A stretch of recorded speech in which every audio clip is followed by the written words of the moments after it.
Hello everyone, welcome to the subject Financial Accounting and Reporting. And in this video, I will be discussing the chapter 1 of the subject, and that is all about the nature and concepts of accounting. And we are using the book Financial Accounting and Reporting by Mr. Nick L. Aduana. So the term accounting is defined in various ways of different accounting associations around the globe. But two of the most common definitions are those given by the ICPA and the FRSC. For the ICPA, or the American Institute of Certified Public Accountants, it defines accounting as the art of recording, classifying, and summarizing in a significant manner, and in terms of money, transactions, and events, which are in part at least of financial character, and interpreting the results thereof. On the other hand, the FRSC, or the Financial Reporting Standards Council, defines accounting as a service activity. Its function is to provide quantitative information, primarily financial in nature, about economic entities that is intended to be useful in making economic decisions. These two definitions of accounting has four common denominators. Number one is that accounting is a service undertaking. So yes, accounting is a form of a service provided by the accountants. Number two, the main objective of accounting is to provide quantitative information. So this means that because of accounting, the business owners or the other interested parties can quantify how much the company earns or how much the company lost during the specific period of time, and then how much are the assets, how much is financed by the creditors, and how much is financed by the owners, and so on. Number three, the information is financial in character about economic entities. So when we say financial in character, this has to do with finances or money. And then number four, the information is intended in making economic decisions. So the information or the financial statements, which are the end product of accounting, are very important to any interested users in order to arrive at a sound business decision. When doing accounting, the data, transactions, and events are going to be measured and then processed. And then the result of the accounting process, which are known as the financial statements, will then be communicated to interested users. When we say measuring, it's all about determining and assigning the monetary value of business transaction and events. So take note that only business transactions that are quantifiable or have monetary value should be recorded.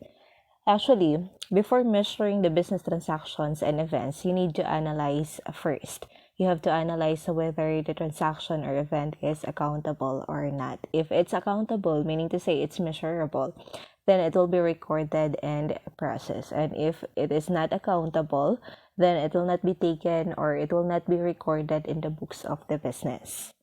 Take note also that the transactions and events are accountable if that affects the accounting elements, which are the assets, the liabilities, and the owner's equity of the business. The processing of information, on the other hand, involves two major accounting activities, and that are number one, the grouping of similar transactions, and then number two, the preparation of financial statements. As I mentioned earlier, the financial statements are the end products or the final products of the accounting process. So these financial statements will be communicated to the various users. So when we say communicated or communication, it refers to the issuance of the complete set of financial statements to various users and also the interpretation of data in the financial statements. The only way possible for the business entity to communicate itself to the outside world and the interested users is through the financial statements. And because of that reason, the accounting is considered as the language of business. Okay, so let's now move on to the procedural steps in the accounting cycle. So these are the steps in the accounting process. So we have step number one, journalizing or recording. 2, posting. 3, preparing trial balance. 4, adjusting entries. 5, using worksheets. 6, preparing financial statements. 7, closing entries. 8, preparing the post-closing trial balance. And 9, the reversing entries. So we will not be discussing the steps anymore since these are already fully discussed in the previous semester in the subject Fundamentals of Accounting. Let's now move on to accounting in the Philippines. So the preparation of the financial statements is governed and guided by a set of accounting procedures, practices, and rules, which is called Generally Accepted Accounting Principles, or GAAP. So this GAAP serves as ground rules or basis that guide the accountants in recording and reporting financial information. Aside from the generally accepted accounting principles or GAAP, we also have this framework for the preparation of the financial statements. So this framework sets out the concepts that underlie the preparation and presentation of financial statements for external users. So the purpose of the framework is to facilitate the consistent and logical formulation of PFRS, or the Philippine Financial Reporting Standards.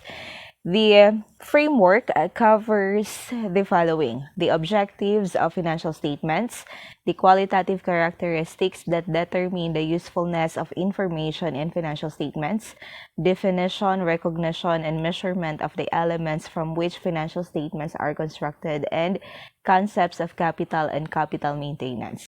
So these 4 items here will be discussed one by one later in this video.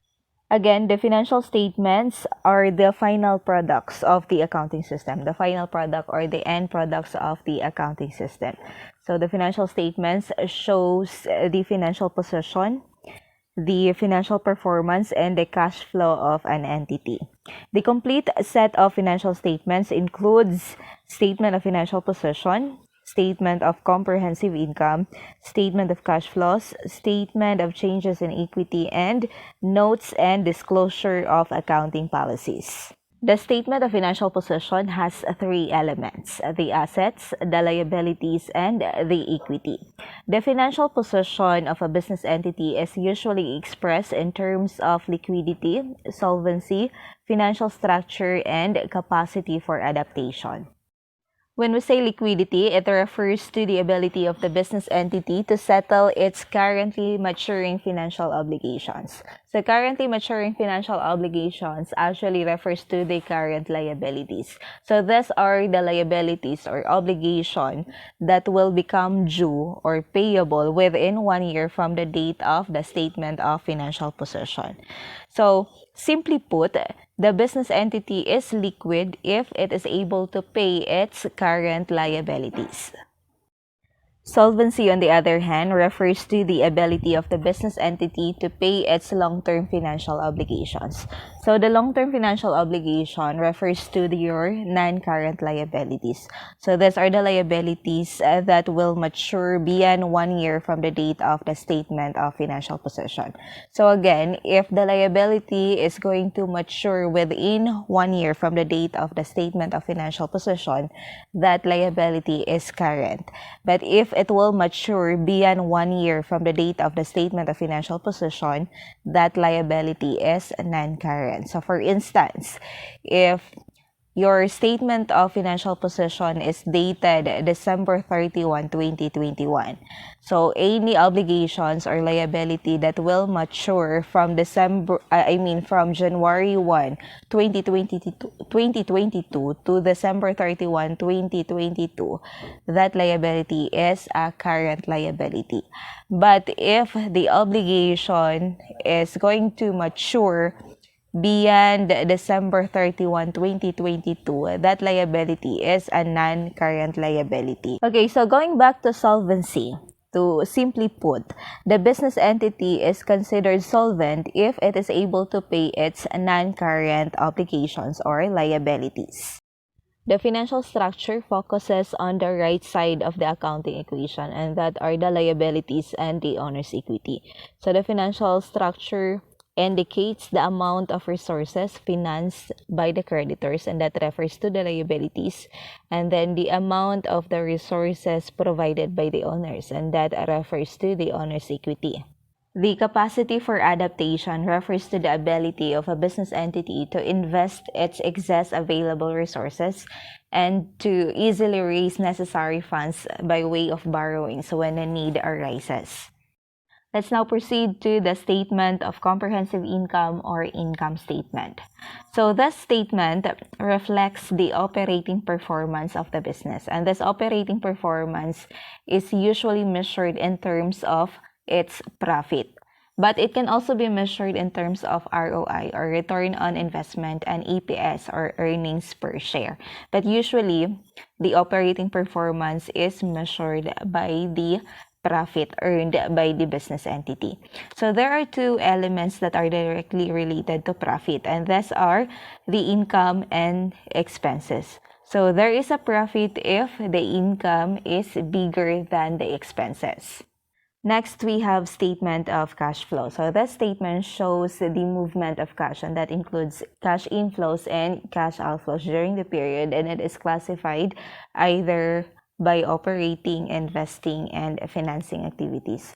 So basically, statement of cash flow answers these two questions.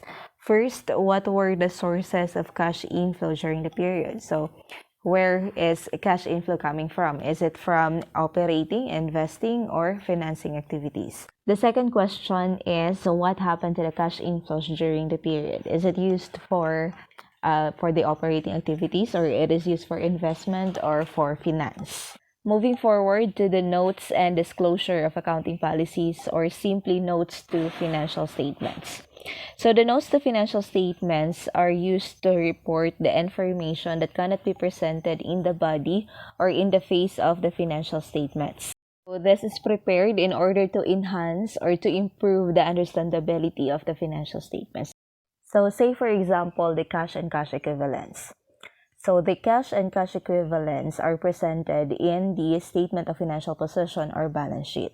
And then in the said statement, what you can see is only the line item cash and cash equivalents with its corresponding total amount. But as to its composition, if what are those accounts included under cash and cash equivalents, it can only be seen in the notes to financial statements. And then aside from that, the notes to financial statements also explained how the cash and cash equivalents are being measured and evaluated. And then also in the notes to financial statements, the business entity shall disclose the summary of significant accounting policies, including the measurement basis or basis used in preparing the financial statements, and the other accounting policies used that are relevant to an understanding of the financial statements. Users of financial statements and their information needs. So the users of financial statements are largely classified into internal users and external users. So the internal users are those that are connected with the business, and then the external users are those that are not connected with the business. We also have here a more specific types of the users of the financial statements, and this includes the present and potential investors, the employees, lenders, suppliers, and other trade creditors, customers, government and their agencies, and the public. For the investors, so this includes the present and potential investors, so they need information to help them determine whether they should buy, hold, or sell. Shareholders, on the other hand, are also interested in information which allow them to assess the ability of the entity to pay dividends. For the employees, they are interested in information about the stability and profitability of their employers. They are also interested in information that will allow them to assess the ability of the entity to provide remuneration, retirement benefits, and employment opportunities. For the lenders, they are interested in information that enables them to determine whether their loans and the interest earned will be paid when due. For the suppliers and other trade creditors, they are interested in information that allows them to determine whether amounts owing to them will be paid when due.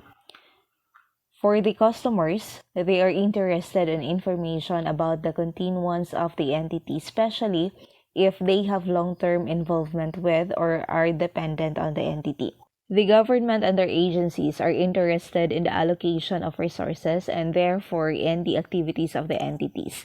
They also require information in order to regulate the activities of the entities, to determine taxation policies, and use it as the basis for national income and similar statistics. Next is the public.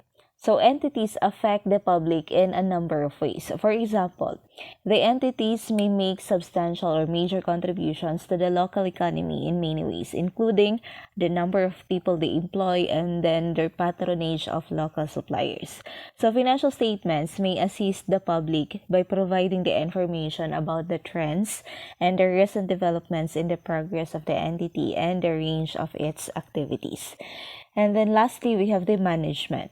So management is interested in the information contained in the financial statements that will help them in carrying out their planning, decision-making, and control responsibilities. Objective of financial statements. So as we all know, the objective of financial statements is to provide information to the interested users. The question is, what are this information? So the information provided by the financial statements includes the financial position, the operating performance, and the changes in financial position of the business entity. The financial position of a business entity can be checked in the statement of financial position. The operating performance, it can be checked in the statement of comprehensive income or income statement. And then the changes in financial position, it can also be checked in the statement of changes in owner's equity. So take note of this one. It's the management of the entity that has the primary responsibility in the preparation and the presentation of the financial statements. Let's now move on to the underlying assumptions. The underlying assumptions can be demonstrated in this building figure. So these two bases or these two foundations here are the underlying assumptions. So these are the going concern assumption and the accrual assumption. So these two assumptions are the building blocks of the other accounting practices and procedures. Under the accrual assumption, the transactions and events are recognized or recorded as they occur, regardless of when cash is received or paid. So that means income is recorded when earned, regardless of when cash is received, and expenses are recorded when incurred, regardless of when it is paid. The going concern assumption, on the other hand, means that the financial statements are prepared with the assumption that the entity will continue to operate for an indefinite number of time. Moving on to the qualitative characteristics of the financial statements. So qualitative characteristics refers to the attributes or the qualities that makes the information provided in the financial statements useful to users. There are four principal qualitative characteristics, and these are: number 1, understandability; 2, relevance; 3, reliability; and 4, comparability. When we say understandability, this means that the financial statements should be understandable by users. And this is for this reason why there is a need to prepare the notes to financial statements. That is to enhance the understandability of the financial statements. So the notes to financial statements should be expressed simply so that it can be easily understood even by the ordinary users. But of course, without sacrificing or compromising the quality of the information. Next is relevance. So the information is relevant if it can influence the economic decisions of the users. Next is comparability. So this means that the information is comparable if the users can compare the information from one period to another period. This is to identify the trends in its financial position and financial performance. And then we have reliability. So the information is reliable if it is free from material error and bias. For the financial information or the information to be reliable, it must be faithfully represented, substance over form. It must be neutral, prudent, and complete. The financial statements is faithfully represented if the actual effects of the transactions are properly accounted for and reported in the financial statements. So for example, the actual amount of the purchases is 8 million pesos, but then the entity reports its purchases at 5 million pesos. So based on this, the information is not faithfully represented. The substance over form means that the transactions must be accounted for and presented in accordance with their substance and economic reality and not merely with their legal form. So for example, in a contract of lease. So the term of the lease, among others, provide the lease transfers the ownership of the asset to the lessee at the end of the lease term. So in form, the contract is lease, but in substance, this actually is an installment purchase of the asset. So the lessee in this case will going to record the acquisition of the asset and not the payment of the lease. Neutrality. This means that the information in the financial statements must be neutral, that is free from bias. Next is prudence. So this means that the accounting practitioner or the accountant must be careful and cautious when dealing with uncertainties in the measurement process, so as not to overstate the assets or income and not to understate the liabilities or the expenses. Then completeness. So this means that the information in the financial statements must be complete within the bounds of materiality and cost. Accounting constraints. The accounting constraints are the elements that affect the qualitative characteristics of relevance and reliability. So these are the accounting constraints. 1 is timeliness, 2 cost benefit, 3 balance between qualitative objectives, and 4 fair presentation. The timeliness is very important because once the information is reported late, although it is reliable, but it may no longer be relevant. The balance between benefit and cost. So this means that the benefits from the information must exceed the cost of providing it. For balance between qualitative characteristics, so this one is a matter of professional judgment. So to balance these characteristics, the overriding consideration is how to best satisfy the decision-making needs of the users. Moving on to the elements of financial statements. For the statement of financial position, it has 3 elements: the assets, the liabilities, and then the equity. So the assets refers to the resources owned by the business. And then the liabilities are the obligations of the business.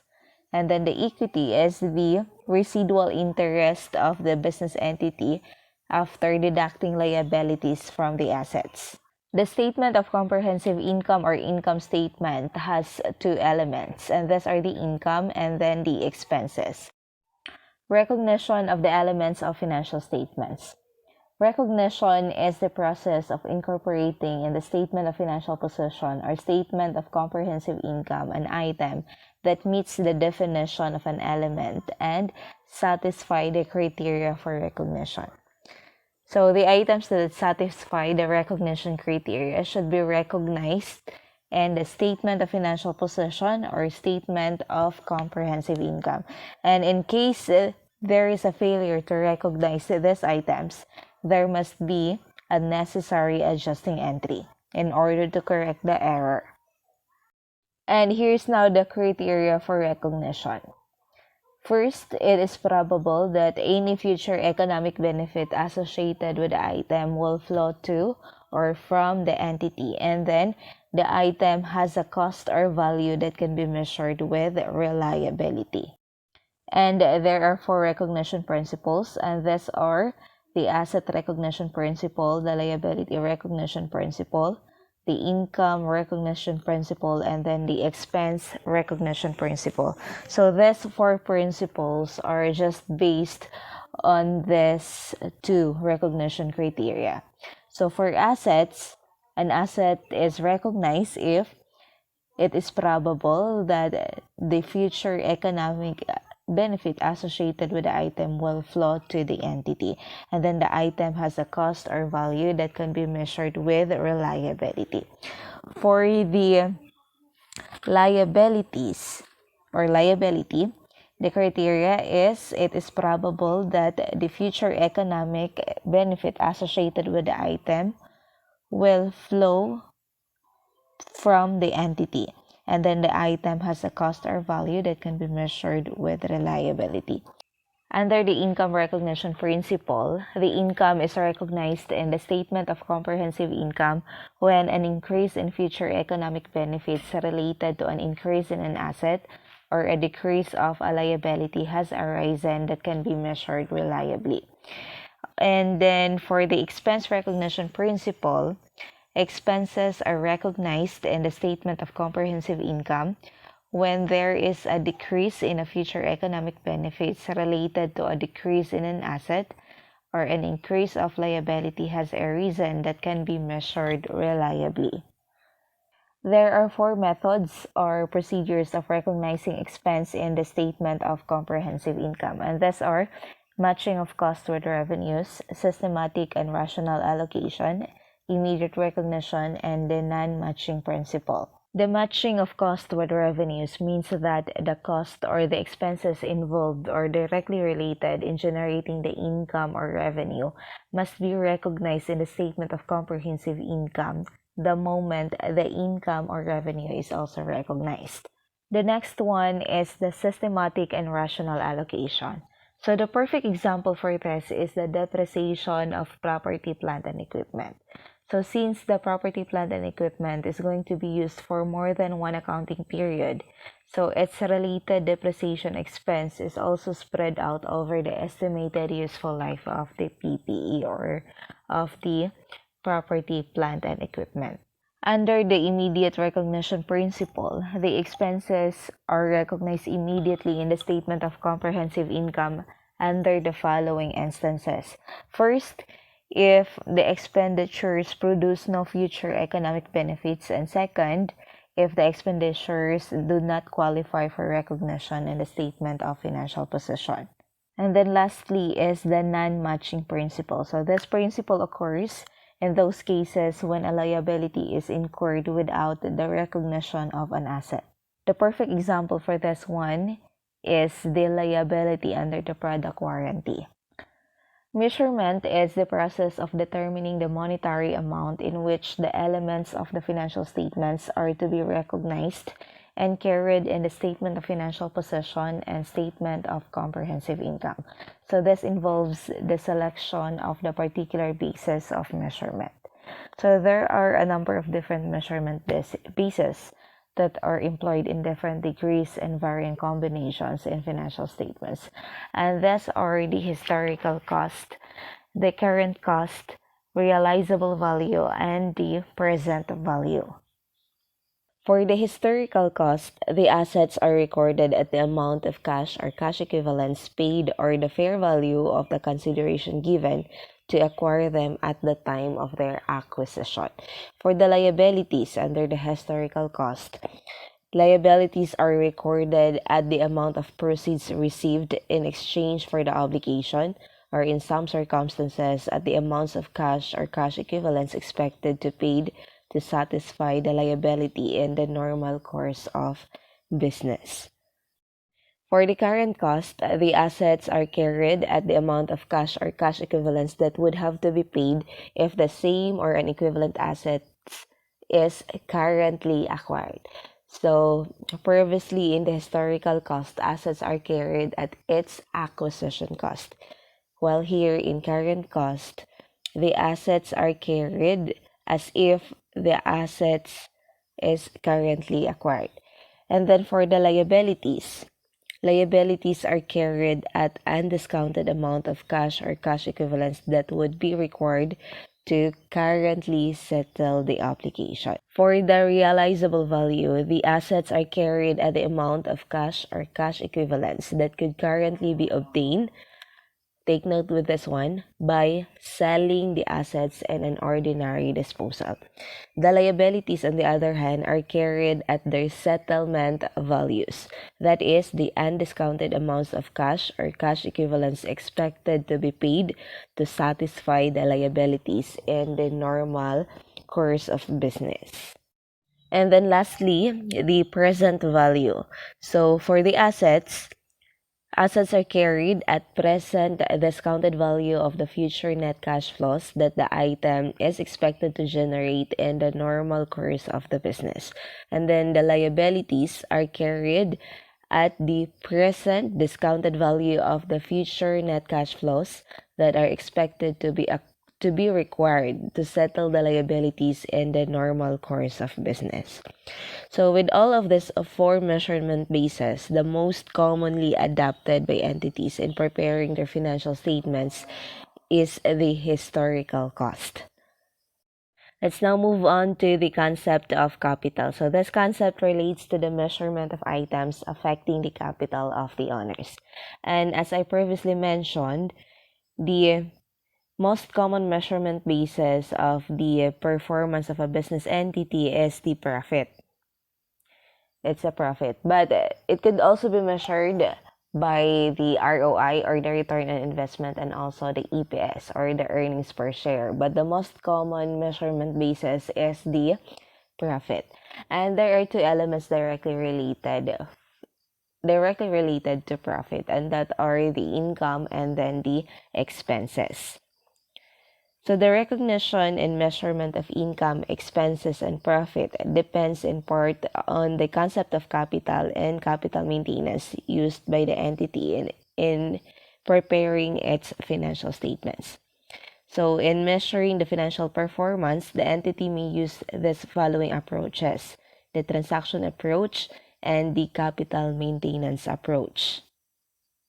Under the transaction approach, the profit or loss is computed using the formula revenue less expenses is equal to net income or loss. So if the revenue or the income is greater than the expenses, so that will result to net income or profit. But if the expenses is greater than the revenue, that will result to a loss. So this transaction approach is the most common and the most popular method in determining the financial performance of a business entity. Now, for the capital maintenance approach, the profit is determined or calculated by determining the excess amount after maintaining the value of the beginning capital. So there are two variations to determine profit or loss using the capital maintenance approach, and these are the financial capital and the physical capital. Under the financial capital approach, the net profit or loss is computed using the formula net assets ending less net assets beginning, and then the balance is the net profit or loss. So there is a net profit if the net assets ending is greater than the net assets beginning, and there is a loss if the net assets ending is lesser than the net assets beginning. So net assets, by the way, refers to the excess of the total assets over the total liabilities. So therefore, total assets less total liabilities is equal to net assets. Under the physical capital, the profit is earned only if the physical productive capacity or operating capacity of the entity at the end of the period exceeds the physical productive capacity at the beginning of the period, after excluding any distributions to and contributions from owners during the period. So simply stated, under the physical capital approach, there is a profit if the output at the end of the period is greater than the output at the beginning of the period. Otherwise, there will be a loss. Now, the question is, what method are we going to use? Is it the transaction approach or the capital maintenance approach? If it's the capital maintenance approach, would it be the financial capital or the physical capital? So the answer to that question is dependent on the needs of the user of its financial statements. However, as I mentioned earlier, the most common and the popular method adopted in determining the financial performance of a business entity is the transaction approach. And that's it. So we're done with the chapter 1, and I hope you guys learned something out from this discussion. Thank you for watching.